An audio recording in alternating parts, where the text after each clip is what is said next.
everybody, welcome back to the show. This is the Mental Breakdown. I'm your host, Joey Velez. Now, have you ever had a great performance and thought, I have no idea what I did differently today? Or maybe you had a terrible practice or competition or performance and spent the rest of your day thinking, what the heck happened? What if you could start turning those experiences into useful information? Would be helpful, most likely, right? And that's where journaling for performance specifically comes in handy. Right, when I say journaling, I'm not really talking about sitting down for 30 minutes every night and writing about your feelings. Right? Journaling can be much more of a practical tool than people realize. It can help athletes understand their thoughts, their emotions, their behaviors, and even performance patterns so they can make adjustments the next time they compete. Now, there's a lot of research on post-event reflection, and what it shows is that structured reflection can promote self-awareness, self-monitoring, self-regulation.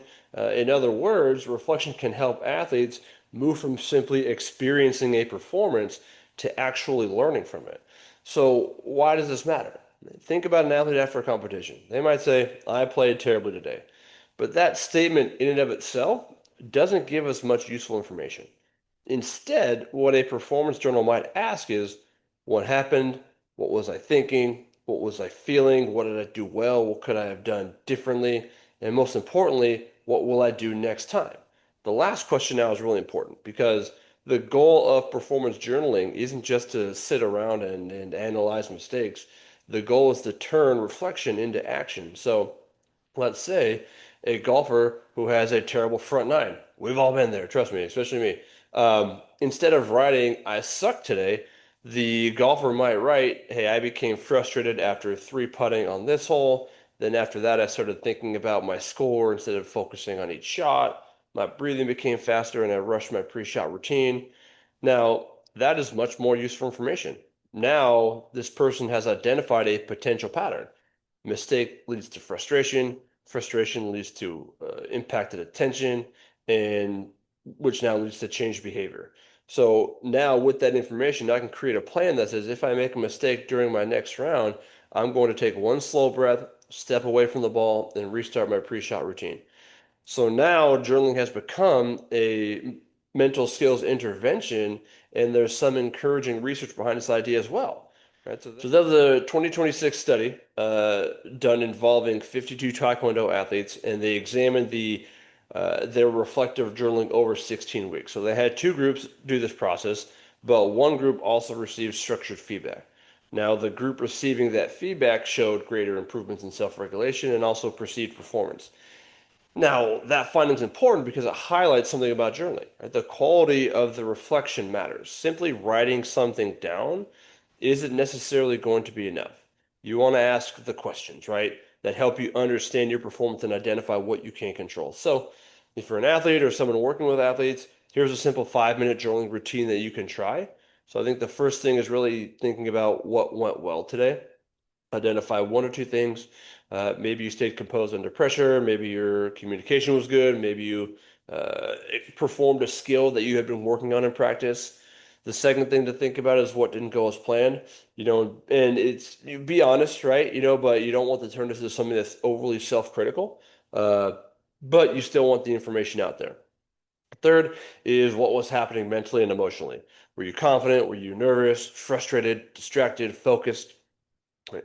Fourth is asking yourself, what did I learn about myself as a performer? Right. And then lastly is what is one thing I will intentionally do differently during my next practice or competition? That's really it. That doesn't take you long. It maybe takes you 5 minutes. And there's another important rule to think about here is that don't try to make your journal perfect. Right? This isn't an English assignment. Okay. You don't need perfect grammar. You don't need 3 pages. It doesn't need to be double spaced. It doesn't need to be bullet points. You don't even need to have complete sentences, really. Right? The purpose is to capture useful information while the experience is still fresh. You can even use a scale, right? Like rating things from 1 to 10, 1 being bad, 10 being good. Then you can look at patterns over time, and that may lead you to discover that your best performances consistently happen when your confidence is high, but your energy is only at like a moderate level. Maybe you discover that performing well when you stick to your routine is a constant pattern, regardless of what the score is. Or maybe you notice that your biggest problems happen when you start judging yourself after mistakes. right? Those patterns can become extremely valuable. Now, one caution in terms of journaling is that it can become counterproductive if those thoughts or things you're writing down turn into rumination.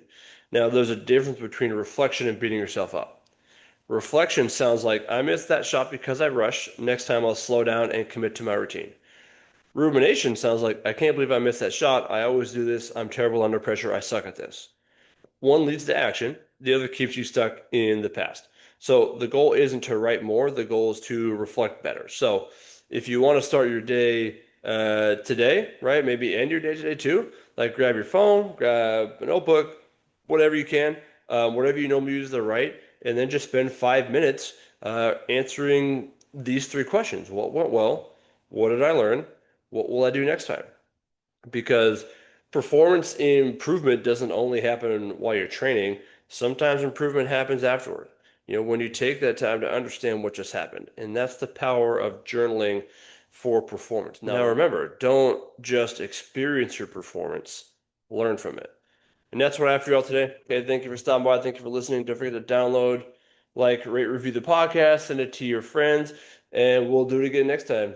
So don't forget, today's a great day to make an impact on someone's life. Right, y'all. Have a good one.